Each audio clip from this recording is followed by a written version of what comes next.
Let's talk to the man himself, Jody McIntyre, whom I'm proud to call a friend. Jody, welcome to the show. Hi, George. How are you? I'm well. I hope you've recovered from the shock of it all. Yeah. Although, frankly, the treatment in some sections of the media must have been just as painful as the incident itself. Tell me, first of all, about this Ben Brown interview on BBC, about which there's a very, very great deal of concern in the country. Well, I think what Ben Brown and what the officer who attacked me failing to realise is that after spending 9 months living in Palestine, being attacked by Israeli soldiers with machine guns, peace officers and the Daily Mail are really not much of an opposition. But I think... My goodness, we've lost Jody. Get him back, please. Now I've got Jody McIntyre back on the line. Let's grab him now in case there are any more gremlins waiting for us. Jody, you were saying that the sticks and stones of these media attacks haven't really harmed you, although they do tell us something about the kind of people in charge of typewriters and microphones in the British national media, don't they? Jody? Ah, dear. We've lost him. Let's go to a quick break.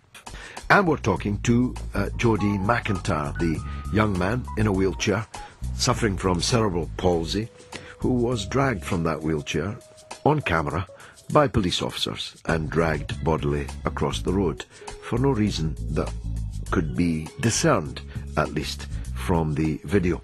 Jody was explaining to us, before he was rudely interrupted by some technical glitch, just exactly how he feels about the media attacks. Jody, we lost you just when you were saying that having spent the time that you did in Palestine, the sticks and stones of the likes of Richard Littlejohn don't particularly harm you. But I was making the point that it does tell us a lot about the attitudes, the mentality of those in charge of typewriters and microphones in the British media.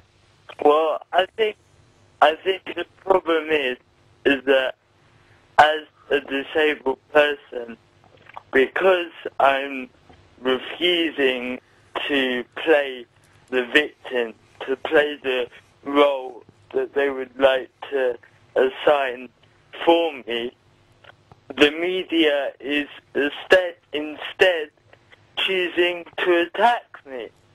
So it seems that it's very clear that as a disabled person, the only line I am deemed allowed to take on this is that I'm a victim rather than a person with political views. Just like any other person, I have to play the role of a victim, but I'm not going to be cowed or bullied by the media or by the government. Well, on the subject of bullies, you may or may not have heard, I've just challenged Richard Littlejohn to 5 rounds in the York Hall in front of a paying audience, and the proceeds going to a cerebral palsy charity, because I thought that him beating you up in his column was so repugnant that the only proper answer was for me to beat him up in a boxing ring. We had him in Talksport Towers. I've disinfected the seats just in case he was on mine. Just earlier today, here's what he said. Tell me about Jody McIntyre, please, and why people are suddenly getting very anxious and upset about what you've had to say about Mr. McIntyre. This is the guy who, if your listeners have not heard of him, was the wheelchair protester on the demo at last week's punch-up in Whitehall, and complaining that he'd been manhandled and assaulted by the police. What we subsequently discovered is that he's not quite as disabled as everybody thinks.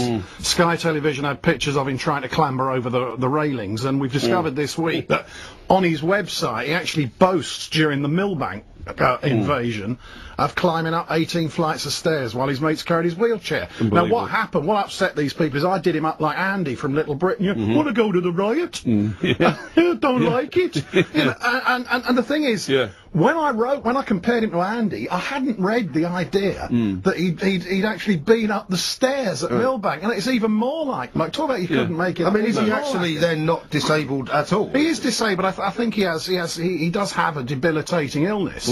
But you see, what I've done, I'm not making fun about his disability, because the thing that I made specific in the column is a disabled person is exactly entitled to demonstrate in anybody else as anybody else.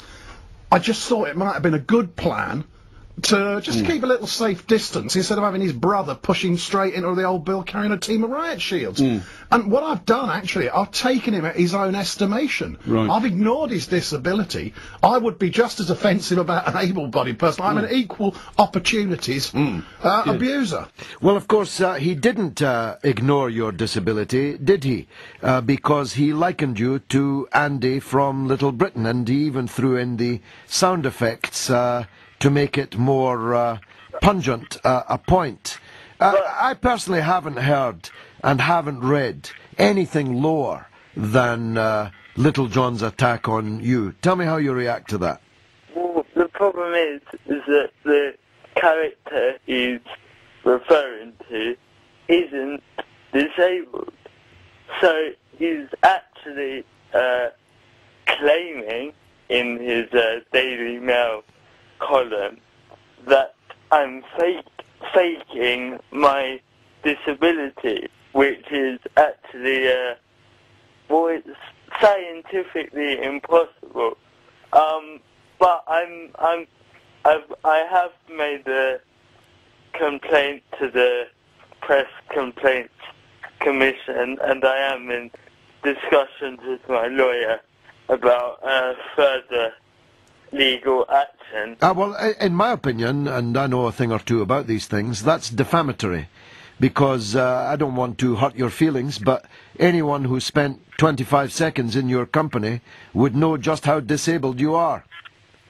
Well, the thing is, he does, it's his whole attitude that if you have to be either a disabled person who can't do anything, or you're not a disabled person at all. I mean, he referred to it as a debilitating illness.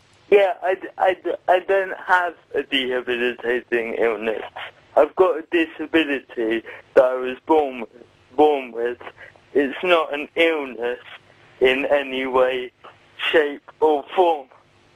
But I hope he helped the Daily Mail sell a few more papers for the week. I mean... Actually, I think he'll probably have helped the Daily Mail to sell rather fewer papers. And I think the number of people and the breadth of the backlash against this column is probably got him rather nervous. I think some of his laughter in TalkSport this morning was a rather nervous laughter, as indeed was the laughter of one of the two TalkSport presenters to whom he was making the jokes. Nervous because if they still have a pulse in their body and still have a twinge of intellect in their heads, they must realize the thin ice on which they were walking in that interview. To be completely honest, though, this isn't about me. On a personal level, I don't particularly care what people like him have to say. But I think what's of far greater significance is the thousands of disabled people in the UK who are going to be highly, highly offended and very upset by what he's written. And it's disgusting to read that kind of bile in a national newspaper. But, I mean, if, you know, some people don't have much going for them in their lives, so they need to cling on to this kind of sensationalist writing. So good luck for him. So where does your case go from now? Let's deal first of all with the manhandling. You weren't allegedly manhandled. You weren't apparently manhandled. You can be seen on YouTube being manhandled by the police. Why do you think they pulled you out of that wheelchair? What did they say to you when they pulled you out of the wheelchair?